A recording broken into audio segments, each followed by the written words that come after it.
Hi అండి. Welcome back to my channel. అందరూ ఎలా ఉన్నారండి? బాగున్నారా? మేమైతే చాలా బాగున్నాము. మీరందరూ ఎలా ఉన్నారనేది కామెంట్ చేయండి. సో, ఈరోజు మా అమ్మ వాళ్ళ ఇంట్లో నా డైలీ రొటీన్ ఎలా ఉంటుందో చూసేద్దురు పదండి మరి. సో, నా ఛానల్‌ని ఎవరైనా కొత్తగా చూస్తుంటే నా ప్రీవియస్ వీడియోస్ చూడండి. మీకు నచ్చినాయి అనుకుంటేనే మన ఛానల్‌ని సబ్స్క్రైబ్ చేసుకోండి. అండ్ వీడియోకి ఒక లైక్ అయితే ఇవ్వండి. వీడియోని స్కిప్ చేయకుండా చూస్తూనే ఉండండి. సో, ఈరోజు మార్నింగ్ డైలీ రొటీన్‌లో వచ్చేసి అంటే బ్రేక్‌ఫాస్ట్‌లో నేనైతే బ్రెడ్ ఆమ్లెట్ చేస్తున్నాను. ఇందాక ఎగ్స్ చూసారు కదా ఎన్ని ఉన్నాయో. యాక్చువల్లీ మా ఇంట్లో ఇద్దరు పిల్లలు ఉన్నారు కదండి. సో, అంగన్వాడీలో మాకు ఎగ్స్ అయితే ఇస్తారు. చాలామందికి అయితే వారం వారం వెళ్ళి తెచ్చుకుంటారు కదా. అయితే ఇంకా మాకు కొంచెం దూరంగా ఉన్నందుకు అమ్మ నెలకొకసారి వెళ్ళి మొత్తం ట్రే అంతా తీసుకొస్తుంది.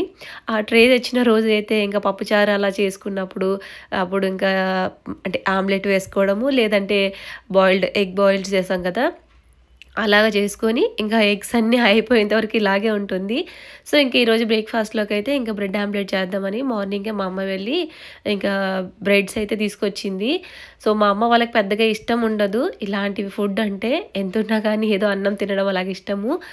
చాలా తక్కువ అనమాట. ఎందుకంటే పల్లెటూరులో పుట్టిన వాళ్ళు ఎక్కువగా ఇలాంటి ఫుడ్ ఇష్టపడరు కదండీ. సో, మన జనరేషన్‌లో ఉన్న వాళ్ళకైతే ఇవన్నీ సెట్ అయితాయి కానీ అమ్మ వాళ్ళకైతే చాలా తక్కువగానే ఉంటారు. మీ ఇళ్ళల్లో కూడా మీ అమ్మ వాళ్ళు ఇంతైనా అయితే కామెంట్ చేయడం మాత్రం మర్చిపోద్దండి. ఇంకా చూసారు కదా ఎంత క్వాంటిటీలో చేశాను. ఇంకా మా ఇంట్లో పిల్లలు అందరం కూడా ఉన్నాం కదా. సో, అమ్మకైతే ఇంకా నైట్ కొంచెం అన్నం ఉంటే నేను అదే తినేస్తాను, మీరే తినేయండి అనింది. సో, ఇంట్లో దీనికి కాంబినేషన్‌గా అయితే టమోటా సాస్ ఉంటుంది కదా, చాలా బాగుంటుందండి. ఇంకా మా ఇంట్లో ఎక్కువగా చేసుకుంటాం అనమాట, వీక్లీ వన్స్ అన్న ఒకసారి. సో, ఇక్కడికి వచ్చిన తర్వాత ఇంకా చాలా తక్కువనే చెప్పాలి. సో, ఇంకా ఇవైతే చేసేసాను. టమాటో సాస్ అయిపోతే పాపం మా అమ్మ అప్పటికప్పటికెళ్ళి ఇంకా సాస్ తీసుకొచ్చేస్తే ఇంక అందరం అయితే కూర్చొని తింటూ ఉన్నాము. సో, ఆ రోజు ఇంకా మా మరిది కూడా ఆఫీస్కి వెళ్ళాలనేసి ఇంక అందరం ఒకేసారి అయితే పిల్లలకి మేము అందరం అయితే తినేసామన్నమాట. సో, నేనైతే ఒక 2-3 రోజులది వ్లాగ్స్ అయితే అన్నీ కలిపి ఒక వ్లాగ్ లాగా పెడుతున్నాను. ఎందుకంటే మా అమ్మ వాళ్ళ ఇంటికి వచ్చిన దగ్గర నుంచి నాకు పైసా పని లేదండి. మీరు నా వీడియోస్ చూస్తూనే ఉండింటారు. సో, ఇంకేం పని లేదు. మార్నింగ్ ఎప్పుడో లేస్తే అప్పుడు బ్రేక్‌ఫాస్ట్ అయితే నేనే చేస్తాను ఎక్కువగా. సో, ఇంకా లంచ్, డిన్నర్ అయితే మా చెల్లెలే అనమాట. సో, ఇంకా ఇది వచ్చేసి నెక్స్ట్ డే వ్లాగ్. పిల్లలకి పొద్దున్నే ఇంకా దోసలు పోసేసి చట్నీ అయితే ఇచ్చేసాను. ఇంకా సాంగ్స్ పెట్టుకొని దెబ్బలు పడతాయిరా అనే సాంగ్‌కి మా ఇంట్లో రిహార్సల్ చేస్తున్నారు నలుగురు. ఎట్లా కావాలంటే అట్లా దుంకుతా ఉన్నారు. మా చిట్టి తల్లికి డ్యాన్స్ అంటే చాలా ఇష్టము. సో, అడుగుతూ ఉంటదనమాట, అమ్మ నేను డ్యాన్స్ క్లాస్‌కి వెళ్తాను అనేసి. సో, అయితే ఇక మేము చూద్దాంలే అన్నట్లుగా ఇప్పటికైతే పంపించడం లేదు. టీవీలోనే చూసి నేర్చుకుంటూ ఉంటుంది. సో, ఆ రోజండి వెదరు భలే చల్లగా ఉంది. 10 అయ్యేంత వరకు కూడా మేము బయటికి రాలేదు. ఇంట్లోనే ఇంకా అలాగే తలుపేసుకొని కూర్చున్నాము. 11, 11:30కి ఇంకా అది కూడా లైట్‌గా ఎండ వచ్చిందనమాట. సో, అప్పుడు పిల్లల్ని బయటికి తీసాము. అంత చల్లగా ఉందండి వెదర్ అంతా కూడా. సో, మా పిల్లలకు కూడా అప్పుడప్పుడైతే మార్నింగ్ టైంలో కూడా స్వెటర్స్ వేయాల్సి వస్తుంది, అంత చల్లగా ఉన్నప్పుడల్లా. సో, పిల్లలైతే ఇంకా బయట కాసేపు ఆడుకుంటారనేసి బయటకు వచ్చాము. సో, మా ఇంటి దగ్గరికి ఒక అవ్వ అత్రాసలు అమ్ముకోవడానికి వస్తుందన్నమాట, కర్జికాయలు, అత్రాసలు. సో, ఇది నేను షార్ట్ వీడియో చేస్తే చాలామంది పాజిటివ్గా రెస్పాన్స్ అయ్యారు. చాలా థ్యాంక్స్ అండి. సో, ఈ అవ్వ మాటల్లోనే మీరే ఉండండి. మేమైతే ఆ రోజు 100 రూపీస్ వరకు అత్రాసలు అయితే తీసుకున్నాము. ఈ అవ్వకి మా తరఫు నుంచి ఒక చిన్న గిఫ్ట్ అయితే ఇచ్చాము. పన్నాడో అప్పుడే ఆయన వెలుగు జీవాల మీద పోయింది. గొల్లల కాడికి పోయినాడు, అజ్ఞానుల కాడికి స్నానాలు లే, బట్టలు లే, ఒక శుభ్రత లే. యాక్చువల్లీ ఏమైందంటే అండి, క్రిస్టమస్కి మా అమ్మ ఈ అవ్వతోనే కర్జికాయలు తీసుకురా అని ఆర్డర్ అయితే ఇచ్చిందనమాట. సో, అవ్వ తీసుకొస్తాను అని చెప్పింది. ఆ తర్వాత ఒక 3-4 డేస్ వరకు కనిపించలేదండి. మళ్ళీ వచ్చిందనమాట. అప్పుడు అడిగాము, ఏంటవ్వ అసలు రాలేదు, నువ్వు తెస్తావని మేము అసలు వండుకోలేదు అని అంటే, లేదమ్మా అనుకోకుండా నాకు ఫుల్ జ్వరం వచ్చింది, 3-4 రోజులైంది, అసలు లెగలేకపోయినాను, ఇట్లా అయింది నా పరిస్థితి, ఈసారి నేను బట్టలు కూడా తీసుకోలేదమ్మా అనేసి అనింది. సో, ఆ మాట విని మా అమ్మ వెంటనే ఇంట్లోకి వెళ్ళి 2 చీరలు అయితే తీసుకొచ్చిందండి. సో మా ఇంట్లో ఎప్పుడు కూడా స్టాక్గా పెట్టుకుంటుందన్నమాట మా అమ్మ.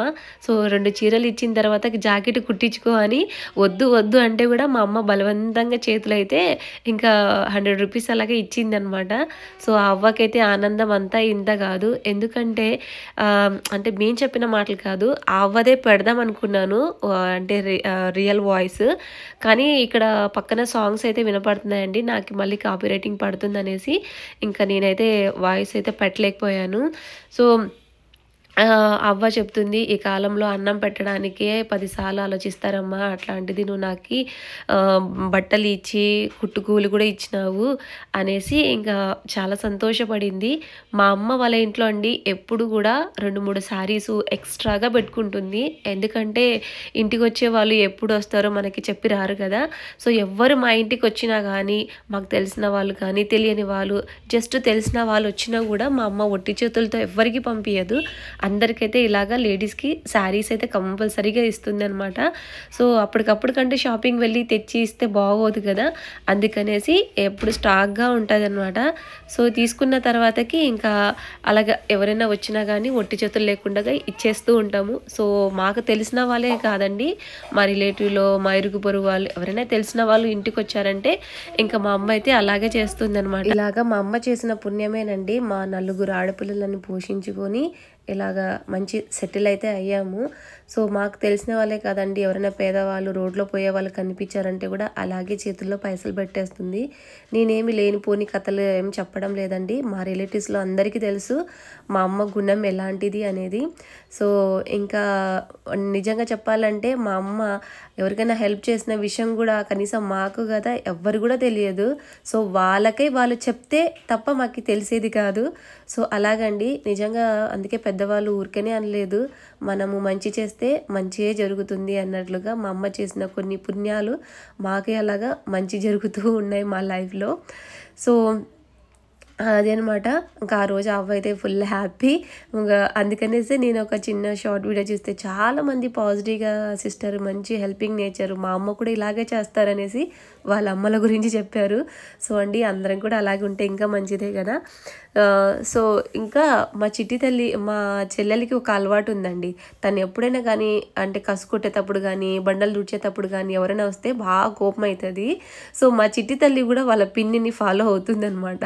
కసు కొడతానని చెప్పి తీసుకుపోయిందా, మొత్తం చూడండి ఊడ్చేసింది. వాళ్ళ తమ్ముడు అలా అడ్డం వచ్చేసరికి, అమ్మ చూడమ్మా ఎట్లా చేస్తున్నాడు, కసు కొడేటప్పుడు ఎవరైనా వస్తారమ్మా అనేసి అంటుందన్నమాట పెద్ద మనిషిలాగా. సో దాన్ని చూస్తుంటే నాకు భలే నవ్వు అనిపించింది. ఎప్పుడు కూడా మా ఇంట కసి ఎప్పుడు కొట్టలేదు, అట్లాంటిది అమ్మమ్మల ఇంటికి వచ్చేసరికి అన్నీ అలాగా నేర్చేసుకుంటుంది. సో ఇంకా ఈవినింగ్ స్నాక్స్లోకి అయితే ఇవి మేము మా సైడ్ అయితే సొంగలు అంటాము, కొంతమంది గొట్టాలు అంటారు కదా.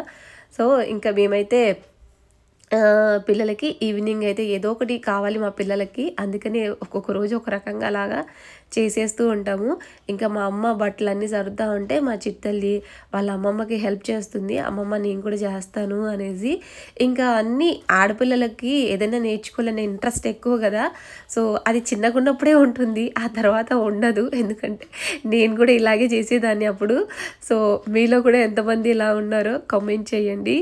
సో ఈవినింగ్ అయితే ఇంకా మా అక్క వాళ్ళు కూడా వచ్చినారనమాట. ఇంకా అందరం కూర్చొని బాతకాన్ని పెట్టుకుంటూ ఉంటే మా అక్క వచ్చేటప్పుడే ఇవి ఉంటాయి కదా పునుగులు తీసుకొచ్చింది అనమాట. ఇంకా మా బుడ్డోడు భలే అల్లరోడండి వీడు, అందుకనేసి మా అమ్మ అయితే గూడి ఖాళీగా ఉంటే అక్కడ వేసి నువ్వు ఇక్కడే పడుకోరా అనేసి వాడిని అక్కడ పడుకోబెట్టేసింది బుడ్డోని. అల్లరి ఇంత లేదు, నువ్వు కదలకూడదు అనేసి. ఇంకోడు ఊకుంటాడా, అన్న లే అని వాడిని పట్టి లాగేస్తున్నాడు అనమాట. ఒక్కొక్క రోజు ఒక రకంగా ఉంటుంది మా ఇంట్లో. నిజంగా అండి నేను రాజస్థాన్లో ఉన్నప్పుడు అదేదో నాకు డైలీ రొటీన్ ఒకే లైఫ్ లాగా ఉండేది. సో ఇక్కడికి వచ్చిన తర్వాతకి ఒక్కొక్క రోజు కొత్తగా ఉంటుందన్నమాట. మేమైతే మా క్వార్టర్స్లో ఉన్నప్పుడు ఎప్పుడు బయటికి వెళ్తేనే తప్ప, లేదంటే ఇంకా రోజంతా ఒకేలాగా ఉంటుంది మాకి. సో అందుకని నాకు ఇంటికి వచ్చిన తర్వాతకి ఏదో నేను పంజరంలో చిలక బయటకు వచ్చినట్లుగా అయిపోయింది. సో అక్కడికి మా వారు ఉంటేనే బయటికి వెళ్తాము, లేదంటే ఇంకా ఇంట్లోనే కూర్చోవాల్సి వస్తుంది. సో అక్క ఈవినింగ్ అయితే పునుగులు తెచ్చింది కదా, అందరం అయితే తినేసినాము. మా బుడ్డోడు అప్పుడే పడుకొని లేచినాడు అనమాట. తినరా అంటే లేదు నువ్వే నాకు తినిపించాలి అంటే సరే అని తినిపించేసాను. సో ఇది అండి వ్లాగు. మరో వ్లాగ్తో మళ్ళీ కలుద్దాం. మీకు ఏమైనా డౌట్స్ ఉంటే కామెంట్ చేయండి. By by.